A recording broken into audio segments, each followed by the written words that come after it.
La Asamblea tiene en sus manos el plan económico de Moreno. El reto del presidente es conseguir los apoyos suficientes para que su propuesta pase sin problemas. Con Alianza País dividida y confrontada, ¿logrará Moreno pasar su agenda en el legislativo? Lenín Moreno ha ganado terreno en la Asamblea y la división en Alianza País está mucho más definida. Con los más de 40 legisladores que la acompañan, el primer mandatario tendrá que hacer frente a dos tareas impostergables: apoyar a la oposición en el juicio político contra el vicepresidente Jorge Glass e impulsar su reforma económica, que no es del agrado de las bancadas que ahora están con el gobierno. En el programa de hoy hablaremos del complejo escenario de negociación y de acuerdos que le esperan al Ejecutivo ahora que en la Asamblea hay una mayor fragmentación. ¿Es esto lo políticamente correcto? Lo sabremos en un momento.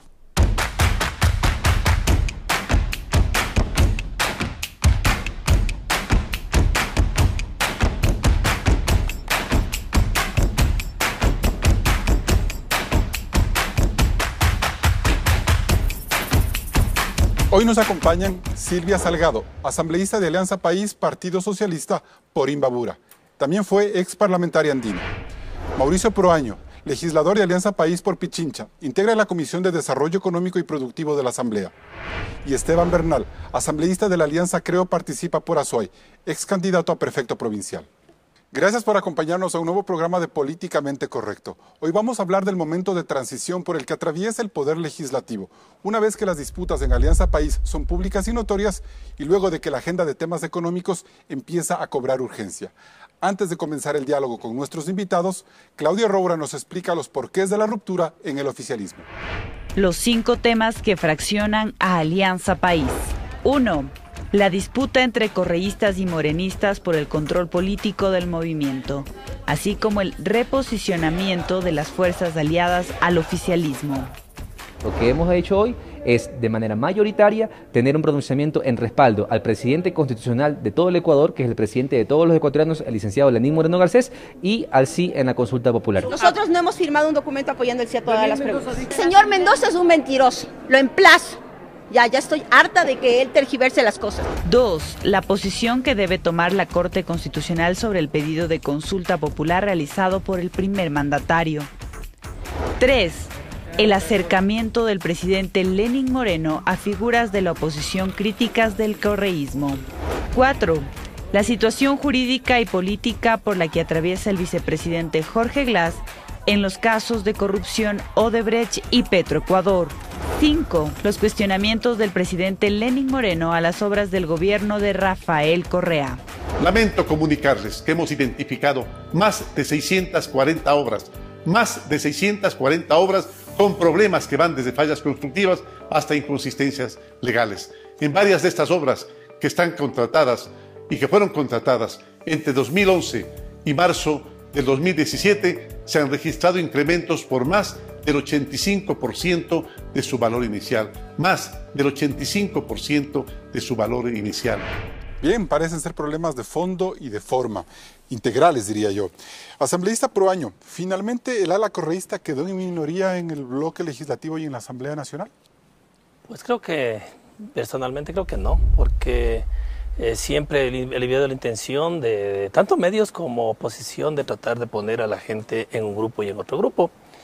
Considero que lo que se discute en un bloque, lo que se discute con el bloque con aliados, son propuestas y si seguimos o no el proceso, el plan que ganó las elecciones. Querernos etiquetar con uno y otra cosa, yo no considero que es una cuestión práctica. No es cierto hablar de 40 votos, más de 40 votos para Lenín Moreno, 20 pero también, con el oficialismo. Pero también se debe hablar de un documento que nosotros estábamos, cuando recién nos enteramos, estábamos en un documento racional que se podía firmar, pero a unos sí les hicieron firmar y les hicieron leer, y a otros no nos hicieron leer. Eso quiere decir que la persona que hizo eso, lo que quiso es romper el bloque. ¿Y quién es esa persona? Diego, el asambleísta Mendoza, que estuvo a cargo de esto. Por eso entonces se justifica la reacción yo creo que lo más Silvia racional, Salgado. yo creo que lo más racional, lo más transparente, es cuando existe una resolución que se quiere firmar como bloque, es importante que todo el mundo nos enteremos y cada quien que quiere firmar, firma. Yo, por ejemplo, yo no estoy en contra de la consulta popular. es un derecho que tiene la ciudadanía. Siempre hemos estado respetando eso. Entonces, ¿dónde está el problema? ¿En los otros El problema puntos? se quería ver cómo dividir y cómo decir, estos apoyan a Lenín Moreno. Lenín Moreno es el presidente que ganó con Alianza País. Pero entonces eso quiere decir que dentro del bloque legislativo de Alianza País sí hay un interés por dividir el bloque y por crear un bloque paralelo. Yo creo que sí hay una división, esperemos que no se dé por el bien del país, por el bien del bloque. Yo creo que un bloque de 74 personas que estamos y nos mantenemos en eso, podemos apuntar muy fuertemente el plan de gobierno, que es necesario hacer ese plan de gobierno. La gente no está contando cuántos estamos de un lado u otro, está esperando que se generen ya las casas, que se genere el empleo, que se genere todas las posibilidades que se den en el gobierno. Asambleísta Salgado, en su lectura, ¿por qué se produce la división en Alianza País? Bueno, gracias Carlos, Mauricio y Esteban. Es evidente que el día que se realizó la reunión del bloque, se evidenció algo que nos parece fundamental, que es madurez política. Madurez política para dar respuesta a los problemas del país y para tener muy claro de que al margen de posiciones personales, de estilos inclusive, ¿no?, de mensajes que también, cuentan, hay una intencionalidad y hay un compromiso de ver mucho más allá de eso y ponernos del lado de las mayorías de la gente, de exigir al gobierno el cumplimiento de un programa por el cual tanto Movimiento País como los aliados lo hemos apostado y hemos comprometido inclusive un accionar político, y en ese sentido lo más justo y necesario es expresar un apoyo irrestricto al gobierno de Lenín Moreno. Apoyo de más de 40 personas. Yo creo que eso dice, aquí está el documento. Sí, y aquí están las firmas también, que son apenas 47. Y está de todo el CAL y de el resto de compañeros. Pero el CAL, empezando por Soledad Buendía, ha sido muy crítica de este afán divisorio que hay y del hecho de que apoyarían la consulta, pero no a las preguntas. Claro. Es decir, entonces, vamos al primer caso. Es el apoyo, el primer párrafo, apoyo al gobierno nacional. Yo creo que si en eso, los 74, estamos de acuerdo, ahí estará el documento, no o podemos 74, expresarlo pues, públicamente. Pero no están los 74, al margen de que esté 46. firmado o no esté firmado, se lo puede expresar públicamente. El segundo elemento de este pronunciamiento que es necesario, no para el bloque, sino para el país, es saber si estamos de acuerdo o comprometidos desde el legislativo a apoyar al gobierno y hacer lo que nos corresponde hacer para un programa, el cumplimiento de un programa, una propuesta de leyes en el campo económico, en el campo de la reactivación productiva. Y el tercer elemento, que me parece fundamental, ¿no?, que es a nivel general, combatir la corrupción.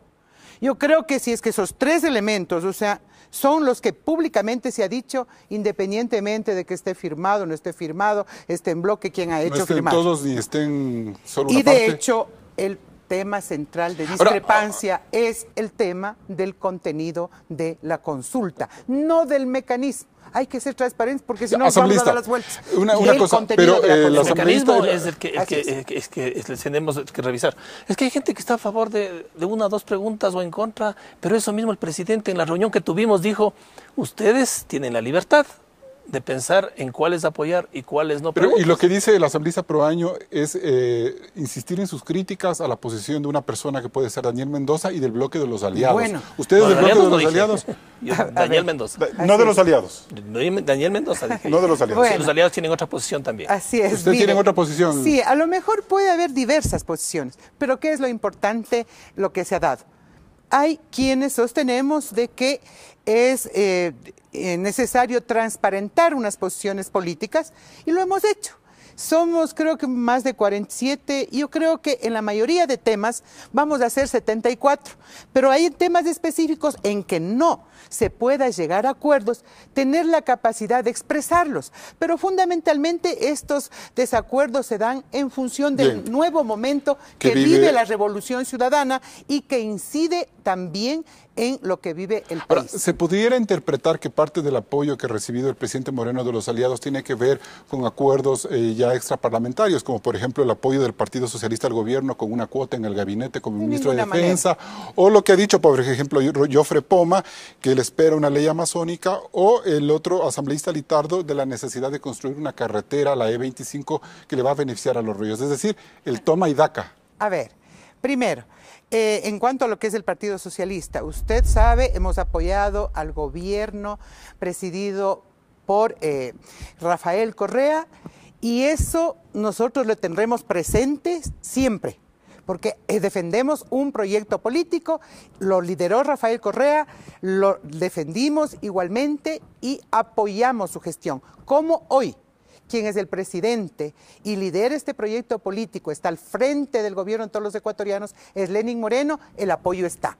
Entonces, de hecho, la participación de un compañero, en este caso el presidente Patricio Zambrano, en el Ministerio de Defensa, es ser parte de la responsabilidad. No es, o sea, ¿cuál sería el beneficio en particular que un compañero esté al frente del Ministerio de Defensa? Y lo otro, transparentar pues los intereses. Carlos, transparentar. Los unos dirán la carretera, sí, que el pueblo sepa por qué apoyo, pero obviamente nosotros queremos englobar personalmente en un proyecto político de un horizonte claro. Esteban Bernal, ¿la disputa en Alianza País es o no es genuina?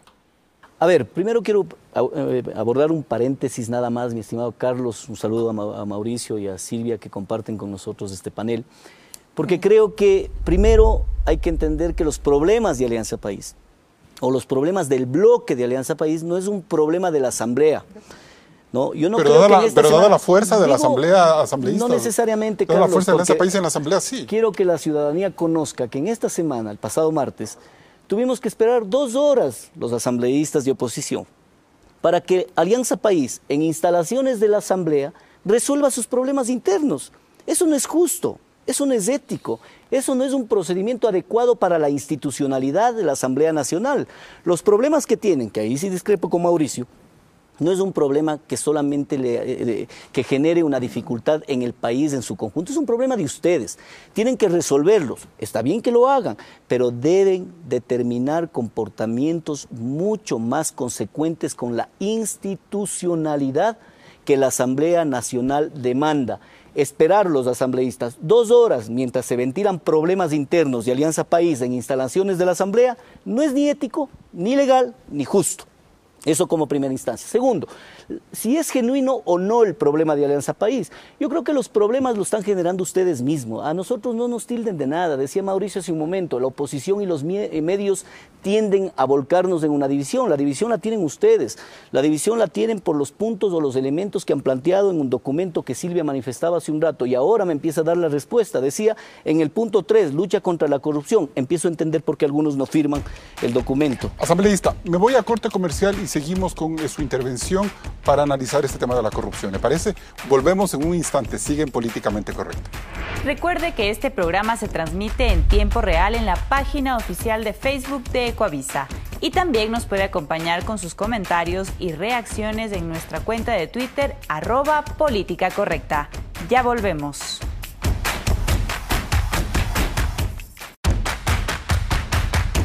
Esta semana, el fiscal general de la Nación, Carlos Vaca Mancheno, acusó formalmente a 13 de los 18 imputados por el delito de asociación ilícita en el caso Odebrecht. Entre los vinculados están el vicepresidente de la República, Jorge Glass, como autor en un esquema gerencial en una organización delictiva y criminal que se creó a partir de Odebrecht. Acusó también a su tío Ricardo Rivera. Escuchemos al fiscal Vaca. La Fiscalía ha terminado de sustentar su acusación en contra de los 13 procesados y que ha sustentado con cada uno de los elementos de convicción que confirman tanto la existencia de la infracción como la participación de cada uno de ellos. Mientras el proceso judicial toma cuerpo, en la Asamblea los grupos opositores reactivaron el pedido de juicio político al segundo mandatario, que cuenta con 65 firmas de respaldo, sin dejar de mencionar que hay un trámite de destitución por el reciente informe de Contraloría donde fija responsabilidad culposa en contra de Glass en la adjudicación del contrato del campo Singue. Asambleísta Salgado, ¿ahora sí va a haber cabida para el juicio político en contra de Jorge Glass, tomando en cuenta las últimas acciones del fiscal? Bueno, entiendo que usted se refiere a que se han configurado ya las causales constitucionales que permiten al legislativo instaurar o proponer un juicio político. En esas condiciones todos conocemos que se presentó la vez anterior y el CAL, que es el organismo que conoce esta petición de juicio político, tiene que verificar el cumplimiento de estos requisitos. si es que en esas circunstancias se vuelve a dar, el CAL tendrá que hacer lo mismo que hizo la vez anterior, verificar el cumplimiento. Ahora, el fiscal, claro, los tiempos han cambiado, Carlos. O sea, cuando se presentó la primera solicitud, de hecho, estaba en un proceso de investigación en la Fiscalía, ¿no? Y en este momento ya estamos a puertas del inicio de un juicio. Antes de eso se dio ya una acción. Y luego vino un desbarajuste en Alianza País precisamente por no haber permitido el juicio político. Pero hubo la tensión se rompió por otro lado. Pero luego de eso hubo una acción y una decisión política en conjunto de la Asamblea y que fue levantar la inmunidad al vicepresidente de la República, que permitió la vinculación para que el proceso judicial a nivel penal llegue Pero a este ahora, punto. lo políticamente correcto es llevar a juicio político al vicepresidente. Esto puede ser o dar elementos de convicción, pero esto todavía está en manos del CAL y además está en manos también de lo que es el control constitucional, no de la Asamblea, sino del ente competente. Respetar la institucionalidad, yo creo que es una responsabilidad de todos y estaremos, sí, dispuestos, mire, con la firmeza que debemos responder, no a nadie, al pueblo ecuatoriano, respecto de implementar un proceso de fiscalización responsable, bien, serio y maduro. Asambleísta Bernal, de lo que dice Silvia Salgado, entonces sí podría ya empezar a tomar fuerza la idea de un juicio político contra el vicepresidente. ¿Qué opina usted? A ver, el juicio político al vicepresidente de la República responde a procedimientos de carácter, como su nombre dice, político. No tiene vinculación con los temas de carácter penal. Si usted revisa, Carlos y queridos compañeros, el artículo 129 de la Constitución de la República, que en la parte pertinente manifiesta inclusive, ¿no?, en el segundo inciso, para iniciar un juicio político se requerirá del dictamen de admisibilidad de la Corte Constitucional. Pero lo que dice a renglón seguido es lo fundamental. Dice, pero no será necesario enjuiciamiento penal previo. Por lo tanto, las cuerdas por las que camina el juicio político y un juicio penal van por separado. Pero se ha reactivado la posición. Sí, puede ser, pero es el argumento que tiene Alianza País para entender que lo que dijimos hace 4 meses, el tiempo nos dio la razón. Hoy tenemos a un vicepresidente de la República en funciones, aunque sin funciones, preso y de vacaciones. Y creer que el Consejo de Administración Legislativa... Se está justificando... Pidamos a Esteban... Se está justificando Silvia Salgado, entonces. Requisitos, pero por supuesto, y me voy a permitir, Carlos, solamente para evaluar. Yo estoy de acuerdo con usted, Esteban, a ver, lo que acaba de leer, pero también... Que lo completo. Silvia, si me permito. A ver, ¿cuáles son las causales para que un vicepresidente sea enjuiciado políticamente? Perfecto. Primero, delitos contra la seguridad del Estado. Segundo, por delitos de concusión, cohecho, peculado o enriquecimiento ilícito. Tercero, que por en teoría delitos de no tiene que ver con asociación ilícita este punto. No, pero aquí vamos a hacer un paréntesis. Permítame, Carlos, por favor. Pero hagamos un paréntesis. Asimismo, mi estimada Silvia, cuando hay que leerlo la integridad del artículo.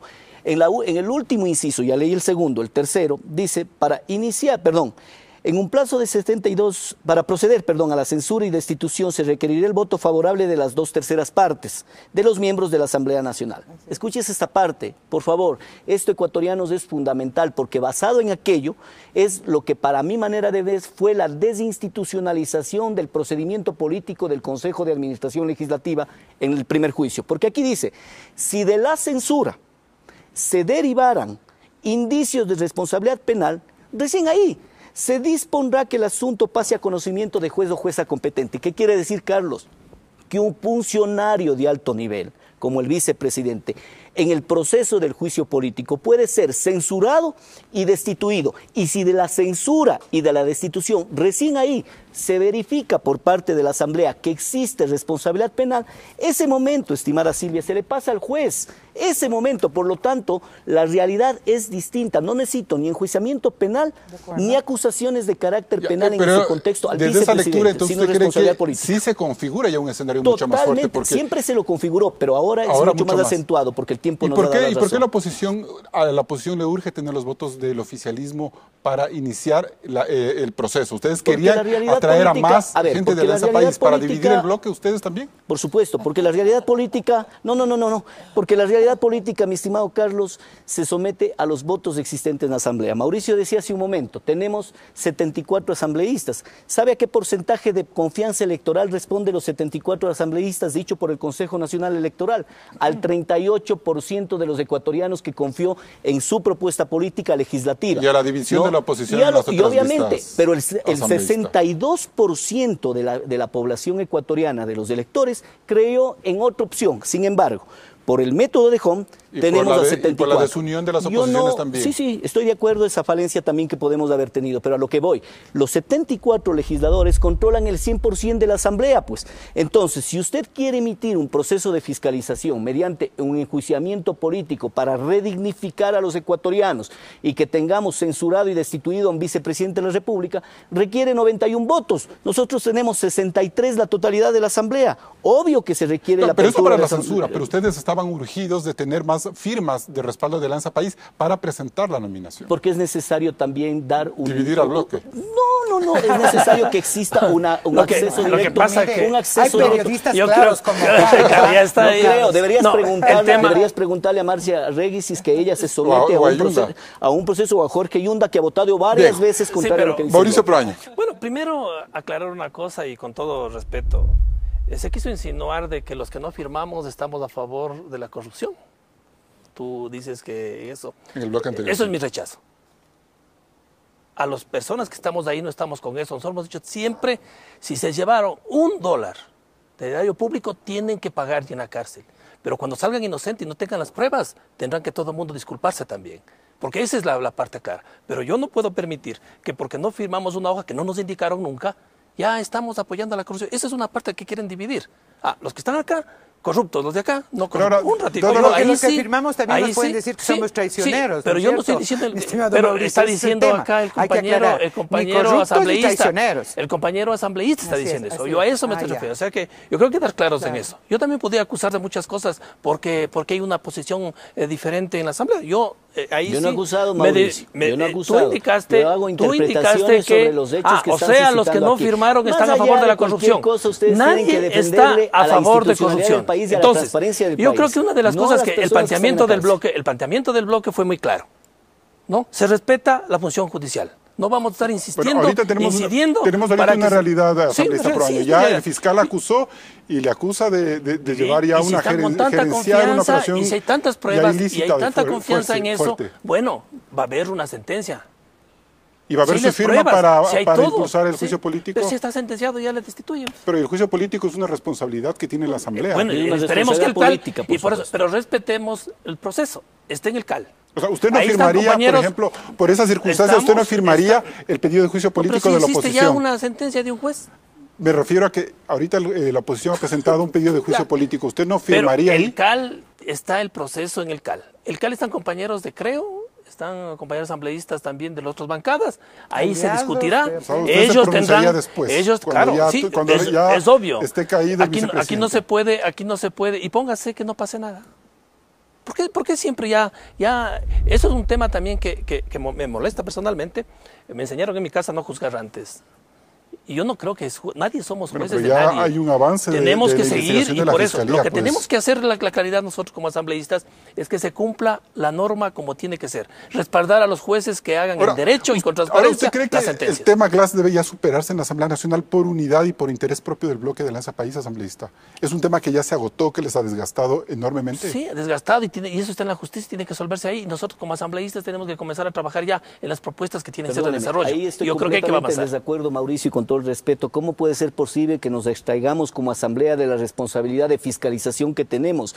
O sea que ahora el vicepresidente tiene que someterse exclusivamente al tema de la justicia y nosotros como fiscalizadores no responder van a nuestros electores. Van a hacer lo mismo que hicieron con el Contralor, esperar que se vaya, no en el caso de la fuga, no en el caso de la fuga, sino que se demuestre todas las fechorías del Contralor para luego decir sí, debimos haberle destituido. Mire, Carlos, reitero y me ratifico, no soy abogado, soy economista de profesión, pero son temas de sentido común.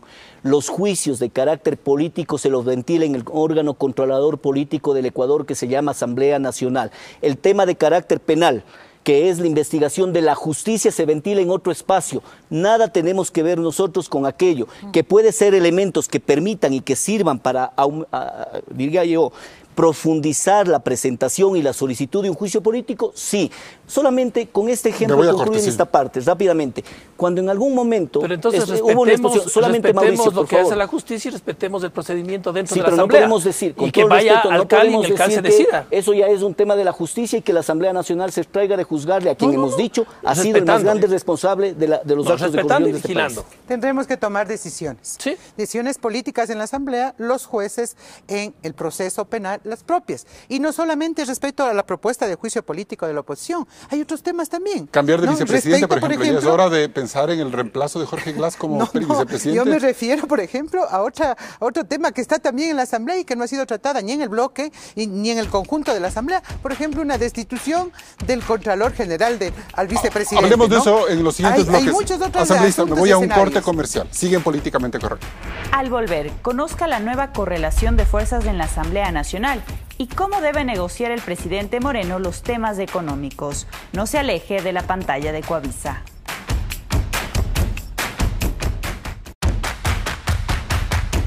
La crisis interna en Alianza País se refleja ya en la composición interna del bloque legislativo, lo que obligará al presidente Lenín Moreno a emprender negociaciones políticas más agresivas. Claudia. Expliquemos cómo se distribuyen las fuerzas políticas en el Pleno Legislativo. De los 137 asambleístas, 74 son parte del bloque oficialista, 52 pertenecen a Alianza País y 22 a los grupos aliados. La oposición, por su parte, ocupa 63 sillas, de las cuales Creo tiene 24 legisladores, el Partido Social Cristiano 15 escaños y Suma 8. Los 16 escaños restantes pertenecen a las minorías, varios de ellos vinculados al bloque de integración nacional. En días pasados se habló ya de la ruptura del bloque oficialista y que el presidente Moreno podría tener el apoyo de más de 40 legisladores. Estos votos son insuficientes para controlar una mayoría legislativa de 69 asambleístas, por lo que Moreno tendría que garantizarse el respaldo de unos 30 legisladores más de la oposición. La tarea es más sencilla si Moreno impulsa una agenda de fiscalización y reforma política en el marco de la consulta popular. Pero en el caso de las reformas económicas, donde se plantea el aumento al impuesto a la renta a empresas grandes y a ciudadanos que ganan más de $3,000, así como la imposibilidad de reducir el gasto público, la búsqueda de apoyos será más difícil.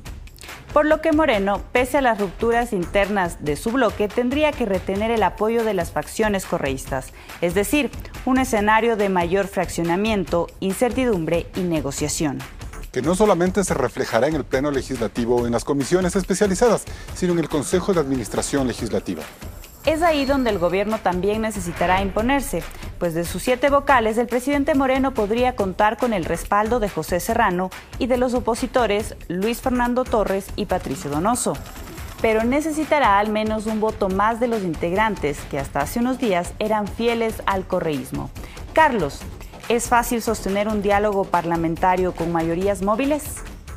Bien, antes de ir en el tema ya económico, que es el que me preocupa y que creo que le preocupa al país más que el político, solo quiero, asambleísta Salgado, que usted termine la idea del bloque anterior sobre el pedido de destitución a través de este informe de la Contraloría en contra del vicepresidente Jorge Glass. ¿Cómo se debe tramitar eso? Brevemente, Carlos, para ir al otro caso. Para evidenciar de que hay también una intencionalidad política cuando se propone un juicio político. Y no necesariamente es transparentar la gestión de una autoridad, ¿no? Yo creo que es legítimo desde la oposición, ¿no? El que la prioridad número 1 sea destituir a Jorge Glass. Nuestra prioridad es combatir la corrupción, transparentar a los corruptos, sancionar a los corruptos, y si desde ahí, desde la Asamblea, podemos contribuir, lo vamos a hacer, que la ciudadanía sepa. Pero yo lo vamos a hacer, pero con esas intenciones. Yo también puedo interpretar, según lo que ha dicho el bloque, el ala correísta de Alianza País, que la posición de Celi es una posición de desestabilización política a todo nivel y que lo que está haciendo Pablo Celi, en el caso del vicepresidente Glass o recientemente de Marcela Guiñaga, es tratar de generar un caos con sus glosas. Respetamos porque son... O sea, viene de Lenín Moreno la idea de es un organismo de control, que nosotros le demos la afinidad, la cercanía, a mí me parece un error. ¿A usted le preocupa la actitud del Contralor? Carlos, simplemente decirle 3 cosas en un escenario. Brevemente. Primero, el informe de la Contraloría, en donde se indica que ya habría sido destituido y que por lo tanto hay que ejecutar eso. Segundo, y eso hay que analizar en la Asamblea. Y hay que analizar en la Asamblea, que es un tema pendiente. Segundo, hay que esperar el informe del CAL, del trámite de juicio político, y también la calificación de la Corte Constitucional. Tercero, tenemos una temporalidad política y judicial. Hasta el 3 de diciembre tiene que resolverse de alguna manera la responsabilidad y la prisión preventiva que tiene el actual vicepresidente de la República. Por lo tanto, o sea, esto se mueve dentro de los hilos de la política y hay que decirle al pueblo ecuatoriano, esto no puede estar al vaivén del interés de las fuerzas de oposición, de los minores, de todos, aunque yo no discrepo cuando se dice ahí los correístas, los morenistas. ¿Usted es correísta o morenista? Mire, nosotros somos de la Revolución Ciudadana, le hemos apostado. Y yo personalmente, y como Partido Socialista, al margen de los problemas y los conflictos personales, le apostamos a la continuidad de la Revolución Ciudadana. El tema del Contralor, ¿usted considera que la actitud del Contralor es una actitud que está generando presión en Alianza País? Yo creo que sí, porque se nota las personas que tienen más incidencia, asoman ya los informes, lo demás. Un informe del Campo Cine que yo leí completamente, y Tandazo, el experto petrolero, dice que es una broma. Y cuando uno revisa quién hizo esos informes, son gente, debe ser especializada, pero no en el sistema petrolero. Pero también estuvieron esperando que Politz se vaya para destapar todos esos casos que sí fueron polémicos. Pero él estaba por eso mismo, a lo mejor le teníamos amordazado. No creo, a lo mejor eso dice usted, pero yo creo que un funcionario que es transparente, esté en su puesto, no se va a dejar tapar cualquier cosa que decir. Pero el tema, yo creo que en esto, llegó a la Asamblea ya el informe del Contralor. La Asamblea yo creo que debería hacer una cosa y cambiar todo este mecanismo que uno estoy tan puesto en estos temas que se hace políticamente en la Asamblea. Pero yo contrataría a unos 3 expertos petroleros para que revisen eso y que den también los criterios de la Asamblea. Porque tampoco el Contralor, los que hacen Contraloría no son expertos en esos temas. Y cuando uno revisa y cuando ve un flujo de caja que si le ponen $1 más, $1 menos, y eso es perjuicio al Estado, es un juego económico que no tiene mucho sentido. Deberíamos tener a especialistas y que se aclare. Perfecto. Asambleísta Bernal, cambiemos ya de tema. ¿Usted cree que con la forma en la que queda configurada la Asamblea, como se ve con mayor fraccionamiento, se pueden analizar las reformas económicas del gobierno que son de mucha preocupación para el conjunto de la sociedad ecuatoriana? Carlos, yo parto con tomarle la palabra al presidente de la República, Lenín Moreno, que en días pasados manifestó que es necesario que la propuesta económica de reactivación económica sea debatida en la Asamblea, que efectivamente lo debatamos, que vayamos ahí, pongamos las posturas, los puntos de vista sobre lo que presenta en este proyecto de reactivación económica, que tiene, a mi parecer, muchos reparos. Muchísimos reparos, pero es bueno entender también que el propio presidente de la República en días pasados, reitero, manifestó que en 2 de las reformas que él propone estaba arrepintiéndose, porque dice, creo que no era lo correcto. Entiendo yo entonces que ratifique esa postura, que el grupo económico que lleva adelante la propuesta de reactivación económica es la misma del correísmo, pues. Por ello es que lamentablemente esto no tiene un asidero adecuado, ni en la postura del propio presidente, creo yo tampoco en varios. Y ahí entonces se ve un fraccionamiento en la Asamblea, es decir, la oposición no le va a dar un cheque en blanco en materia de reforma económica. Pero por supuesto que no. En lo personal le debo decir que al menos en el bloque de la Unidad por el Cambio hemos discutido ya preliminarmente las dificultades. Ustedes han dicho votar no por ese proyecto. Pero ¿cómo vamos a votar a favor de que se le castigue a los ecuatorianos para que nosotros, en el marco de esa famosa corresponsabilidad, paguemos la década robada, pues?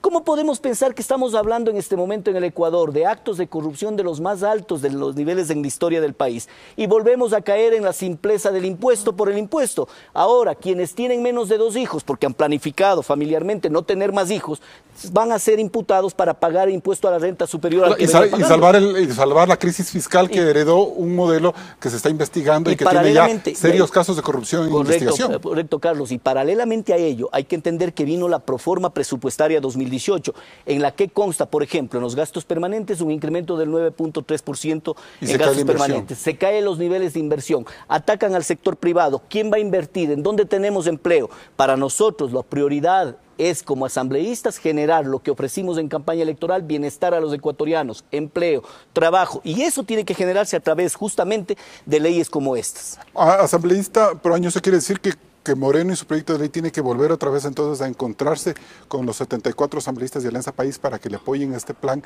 que busca un apoyo tributario de sectores medios altos? Bueno, nosotros vamos a estar presentes ahí porque creemos que varios puntos que están en la ley son beneficiosos. Yo no voy a votar en contra, decir no, cuando se quiere retirar ya el impuesto a las tierras de la gente. No habrá un desquite de Alianza País con Lenín Moreno por los problemas políticos. No trabajamos en esa forma, nosotros trabajamos y hemos dicho claramente, y personalmente he dicho yo en medios, cuando es un planteamiento bien y que creo que está bien, a favor de la gente, no a favor mío, yo votaría a favor. Solo un paréntesis, caso contrario, nosotros haremos las reparaciones y trataremos de... tierras, mi querido Mauricio. Qué grato escucharte esto. Sí, pues te invito a revisar la campaña electoral, fue propuesta nuestra, el retiro del impuesto a la tierra que nos dijeron que estuvo mal. Bueno, hoy dices que es algo muy positivo. Asambleísta Proaño, me voy a un corte comercial. Asambleísta, me voy a un corte comercial y le doy la palabra en el siguiente bloque. Siguen políticamente correcto. ¿Los índices de popularidad del presidente Moreno siguen tan fuertes como al inicio? Luego del corte veremos algunas cifras al respecto. No se desconecte de Políticamente Correcto.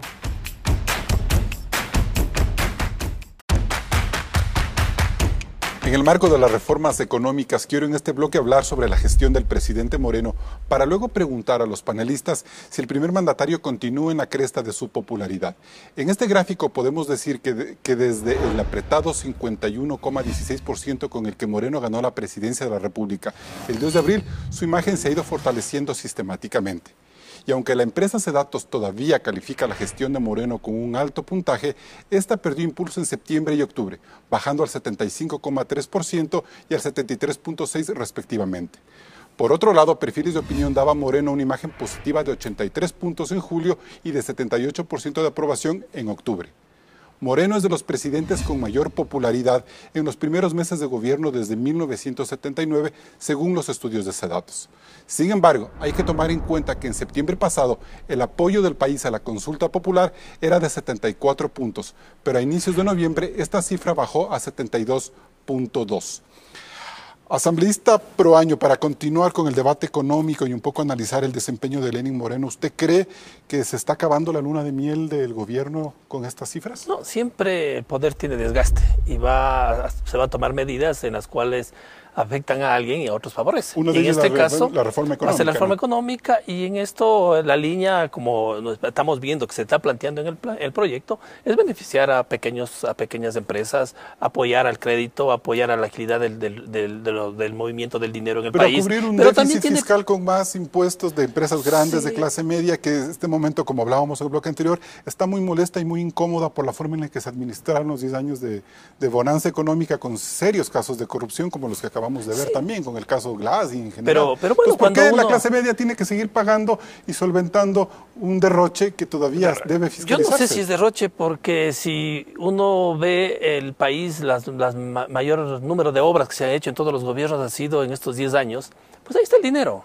O sea, no hay que ser demasiadamente mago para saber eso. El tema es que no se quiere reconocer. 640 proyectos con sobreprecio, dijo el propio presidente de la República. Dice en la noticia que 56 han estado inactivos y ya van a comenzar a trabajar. El señor Jorge Wader dice que son 56 obras detenidas y que eso ya van a comenzar a actuar desde la próxima semana. Así pero bueno, yo no sé. ¿Usted cree que esa reforma es políticamente correcta ya en la forma en que está planteada? No, bueno, tiene que tener reformas, de que cuidar también esa parte. Yo creo que nada es perfecto. El mismo presidente indica de que él en 2 temas no estaría de acuerdo, pero hay varios temas como el que le indico, el también de las deudas de los pequeños productores en el país, alargarles el plazo para poder justificar lo que tiene un problema gravísimo en la parte agrícola. Tiene el tema usted de apoyo en parte del impuesto a lo que es personas con problemas de cáncer y enfermedades fuertes que son complicadas. No tienen cargas y tienen que sacrificarse más. Sí, eso, por ejemplo, tenemos que revisar.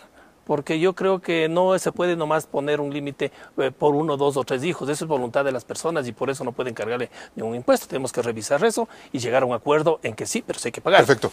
Asambleísta Salgado, ¿Vale preocuparse por esta reforma económica, darle quizás ya la prioridad en un nuevo momento de transición en la Asamblea, olvidarse ya quizás de estos casos políticos y empezar a debatir lo que le importa al país, que es la situación en la que está el país? Muy de acuerdo, Carlos. Mire, tenemos pendiente una propuesta para incrementar las pensiones jubilares del campesinado, ¿no? Está en la Asamblea.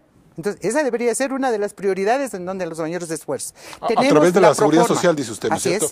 Pero con un Richard Espinosa que está todavía en el ojo del huracán, pues. Discúlpeme, pero para nosotros, para la Asamblea, ese debe ser el punto central. Primero deberíamos ver las cuentas de 10, pues, asambleísta. ¿Cómo lograr que los jubilados, los campesinos que trabajaron la tierra durante tantos años, hoy pasen de $60 a $100, que sigue siendo mínimo, pero que hay que hacer? Tenemos proforma del 2018, tenemos ley de carácter urgente. Es decir, sí, para mí esta es la prioridad. Y permítame decirle, Carlos, no es que cuando se convocó a un diálogo nacional, equivalía justamente a atender esto que siempre fue la propuesta de las cámaras, revisión de impuestos. Sí, retirar el Estado de la responsabilidad que tiene frente al tema de derechos y la flexibilización laboral.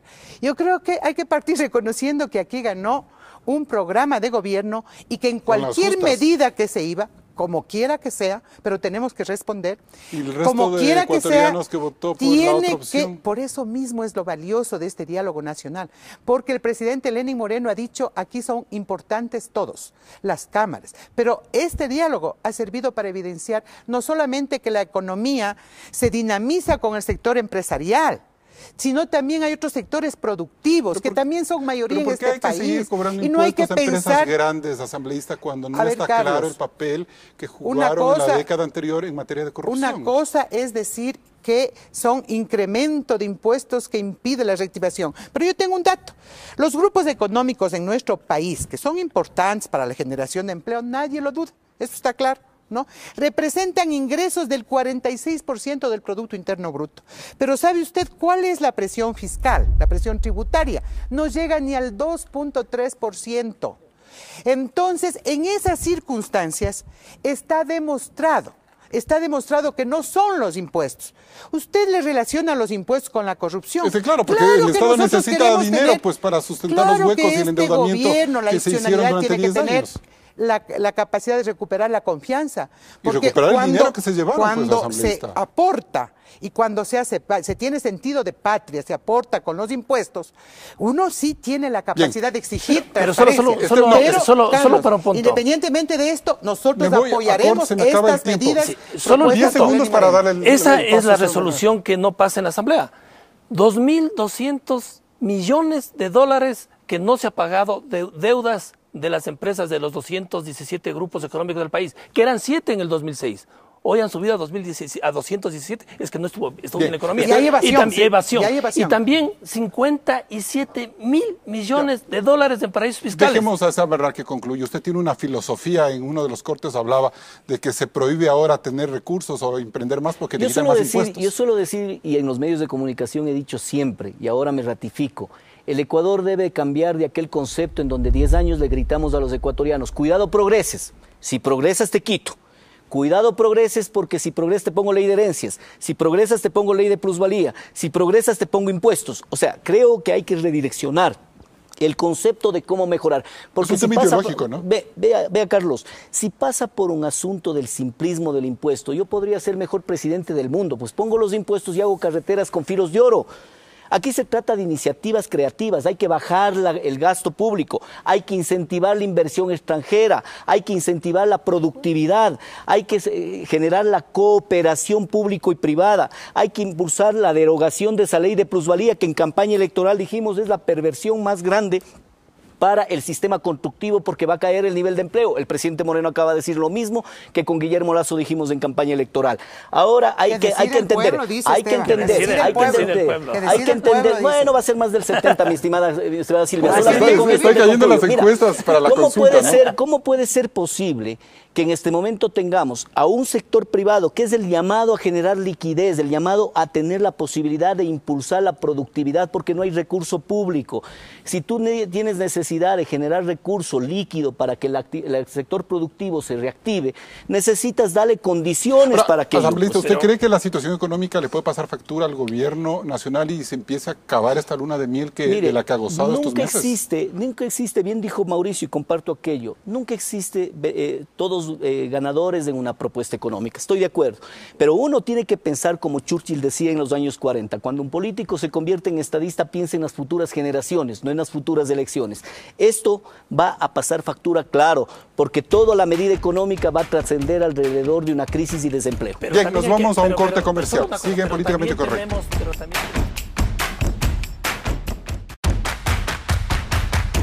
Entramos en la etapa de conclusiones. Silvia Salgado, ¿hay un ambiente políticamente correcto para Lenín Moreno en la Asamblea Nacional? Hay un ambiente no solamente en la Asamblea Nacional para apoyar a Lenín Moreno, en el país entero, porque todos tenemos que ser parte de ese gran pacto social por la reactivación económica y productiva, para enfrentar males como la corrupción y también como la evasión de impuestos. Hay que transparentar y buscar la corresponsabilidad de todos, de los grandes, de los chicos, de los medianos, pero fundamentalmente garantizar una gobernabilidad que permita siempre acortar esas brechas de desigualdad y de pobreza. Mauricio Proaño. Uno de los puntos importantes en el país es acortar las desigualdades que existen. Y cuando uno revisa la información a nivel mundial, hablan de que paguen los que más tienen en compensación a la gente que tiene ingresos bajos.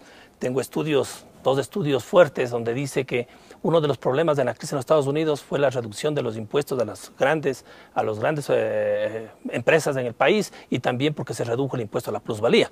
Ahora, lo que nosotros pensamos que la ley que está presentada en el país es una ley que está enfocada a lo que es el apoyo a cortar desigualdades. Y si hay ese apoyo y si existe cómo mejorar las condiciones de recuperación de la economía del Ecuador, estaremos apoyando. Si alguna de las propuestas va en contra de la población que menos tiene y no va a cortar desigualdades, estaremos en la discusión y haremos los cambios que se necesiten.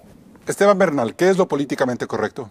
El Ecuador demanda de manera urgente que la Asamblea Nacional, sus políticos, sus representantes, tengamos la capacidad necesaria para entender que los problemas están en cómo generamos una mejor calidad de vida de los ecuatorianos. Cuando logremos quitar los dogmas ideológicos de propuestas económicas, el Ecuador tendrá un mejor futuro. Todo parece indicar que el gobierno ha agotado una primera etapa que le ha traído importantes resultados políticos. Mejoró su popularidad, pudo distanciarse de los cuestionamientos al anterior gobierno y de darse la consulta popular podrá afianzar su liderazgo. Sin embargo, el presidente Moreno debe hacer frente a una nueva etapa menos grata que la anterior. Impulsar una reforma económica que garantice el dinamismo del Ecuador. Lastimosamente, sus propuestas dejan aún más dudas y preocupaciones. Los respaldos políticos con los que ahora cuenta el mandatario les harán esquivos si la crisis se profundiza.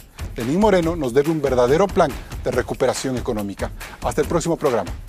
Con esto terminamos un nuevo debate de Políticamente Correcto. La próxima semana analizaremos a profundidad el plan económico del presidente Lenín Moreno. ¿Cuáles son los retos que el gobierno enfrenta? Los esperamos el próximo domingo a las 10:30 por la señal de Coavisa.